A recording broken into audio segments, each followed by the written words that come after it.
Thomas Merlot est originaire de Boulogne-sur-Mer. Mais c'est en tant qu'ambassadeur d'une université américaine qu'il vient sur ce salon du lycéen et de l'étudiant. Faire du journalisme. Tu fais du journalisme, on a notre propre chaîne de télé, notre propre chaîne de radio. À l'heure où les États-Unis durcissent les conditions d'entrée sur leur territoire, lui veut rassurer et séduire les jeunes Français dès la sortie du bac.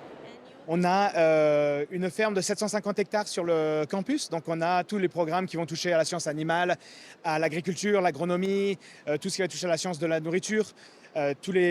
Pareil qu'en France, la sustainability, donc le climat, donc c'est vraiment des choses qu'on met en avant. Les États-Unis, ça reste quand même un pays, je ne vais pas dire l'American Dream, mais c'est encore possible, il existe toujours.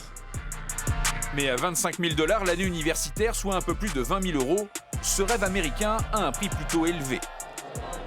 Au Canada voisin, les études sont beaucoup moins chères, notamment au Québec, où le semestre pour un étudiant français s'élève à environ 3 000 €.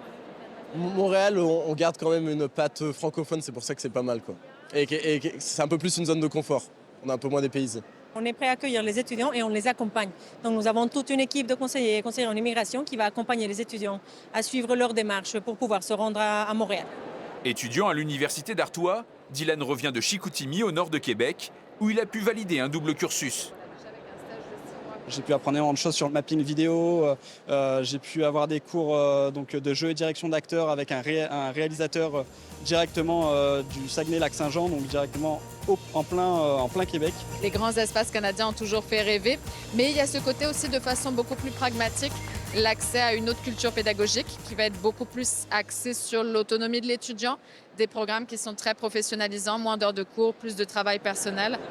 Au total, 4 universités canadiennes sont représentées à Lille sur ce salon du lycéen et de l'étudiant.